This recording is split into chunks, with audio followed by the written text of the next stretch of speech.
सोनू का अपना एक छोटा सा परिवार था जिसमें उसके माता पिता, वो और उसकी एक छोटी सी बहन जो कि अभी 8 साल की थी।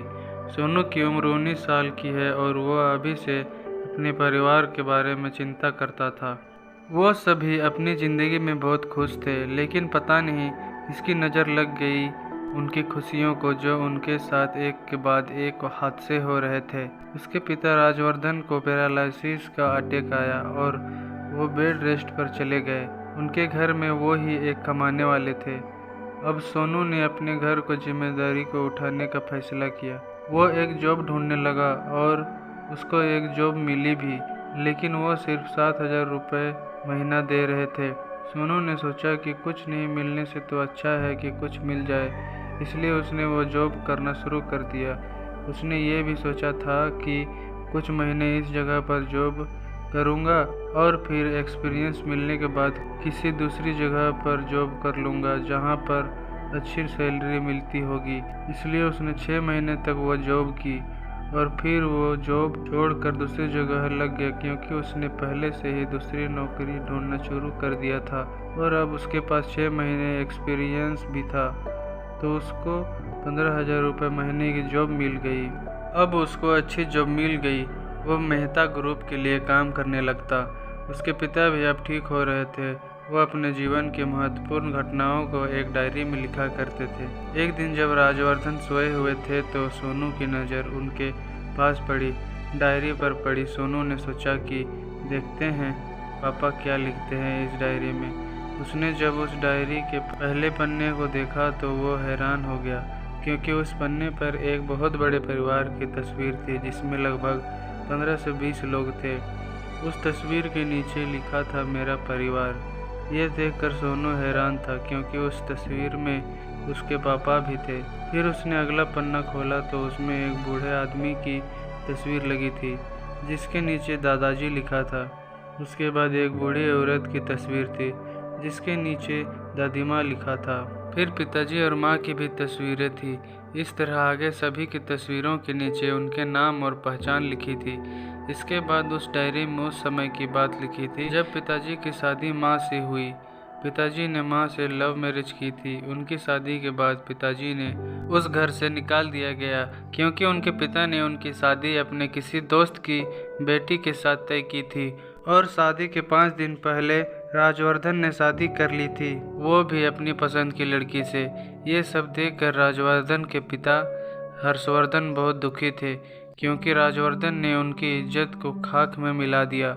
इस वजह से हर्षवर्धन ने माँ और पापा दोनों को घर से निकाल दिया। फिर पापा यहाँ आ गए और उन्होंने अपनी नई छोटी सी दुनिया बसा ली। पापा अपने पिताजी को बहुत प्यार करते थे, इसलिए वो हर वक्त उनको याद करते थे, क्योंकि उस डायरी में सोनू के दादाजी का जिक्र बहुत बार था। ये सब पढ़कर सोनू ने सोचा कि मैं हमेशा से चाहता था कि मेरा एक बहुत बड़ा परिवार हो, जिसमें दादा दादी, चाचा चाची, बुआ फूफा और उनके बच्चे। लेकिन उसका ये सपना हमेशा सपना ही रहता था। लेकिन अब उसको अपने परिवार और गांव के बारे में पता था, तो उसने वहां पर जाने का निश्चय किया। उसने अपने पापा से इस बारे में बात की और कहा कि हमारा इतना बड़ा परिवार है और आपने कभी हमको इस बारे में बताया ही नहीं। तब राजवर्धन ने कहा कि बेटा, बता कर भी क्या होता। मेरे पिताजी बहुत जिद्दी हैं। एक बार जो उन्होंने फैसला कर लिया उसके बाद में वो उससे पीछे नहीं हटते। उन्होंने जब कह दिया कि हम उनके लिए मर गए तो बस मर गए। तुमको पता है उन्होंने मेरे पिंड दान भी करवा दिया। अब तुम बताओ मैं क्या बताऊं तुमको। सोनू ने कहा कि मैं वहां जाऊंगा और उनको मना कर हम सब उनके पास ही चलेंगे। मेरी हमेशा से इच्छा थी कि मेरा भी परिवार बहुत बड़ा हो, इसलिए मैं वहां जाना चाहता हूं। बहुत मनाने पर पिता ने हाँ कर दी। सोनू चल दिया अपने दादाजी से मिलने के लिए। अब वो वहां पर पहुंच गया और देखा कि उसके दादाजी का घर तो एक महल की तरह था। बाहर से ही वो इतना शानदार था, तो अंदर से कैसा होगा। बाहर एक बूढ़ा से आदमी खड़ा था। उसने सोनू से पूछा कि तुम कौन हो और यहाँ क्या कर रहे हो। तब सोनू ने सब कुछ उसको बता दिया। ये सब सुनते ही वो आदमी बोला, तुम राज बाबा के बेटे हो। तुम्हारे पिताजी को मैंने अपने हाथों में खिलाया है। क्या आप बनवारी चाचा हैं? सोनू ने कहा। तुम मुझे जानते हो? उस बूढ़े आदमी ने कहा। सोनू बोला, हाँ, आपके बारे में पिताजी ने बहुत कुछ बताया है। वो आज भी आपको बहुत याद करते हैं। उसके बाद वो सोनू को अंदर ले गया। वो महल रूपी बंगला बाहर से जितना शानदार था, अंदर उससे बहुत ज़्यादा आलीशान था। बनवारी काका ने चिल्ला कर सभी को बुलाया और मेरे बारे में बताया। सभी लोग मेरे बारे में जानकर बहुत खुश हुए। दादाजी ने तो मुझको अपने गले से लगा लिया, क्योंकि वो मुझ में अपने बेटे की छवि देख रहे थे। मैं लगभग पिताजी की तरह ही दिखता था। दादाजी भी मेरे पास आए और मुझको आशीर्वाद दिया। उन्होंने कहा कि वो कहाँ हैं। मैंने कहा कि उनको पैरालिसिस का अटैक आया है, इसलिए वो बेड रेस्ट पर हैं। ये सुनते ही दादाजी के पैर कांपने लगे। उन्होंने कहा, ये सब कब हुआ? तब मैंने कहा कि 6 महीने पहले ही पापा को अटैक आया है, तब से वो रेस्ट पर है। फिर दादाजी ने कहा कि मुझे उसके पास जाना है। तब मैं उन सबको अपने साथ अपने घर ले गया और वहां जाने के बाद दादाजी ने डांटते हुए पिताजी से कहा कि एक बार घर से जाने के बाद मुड़ कर भी नहीं देखा, ये भी नहीं सोचा कि हमारा क्या हाल हो रहा होगा।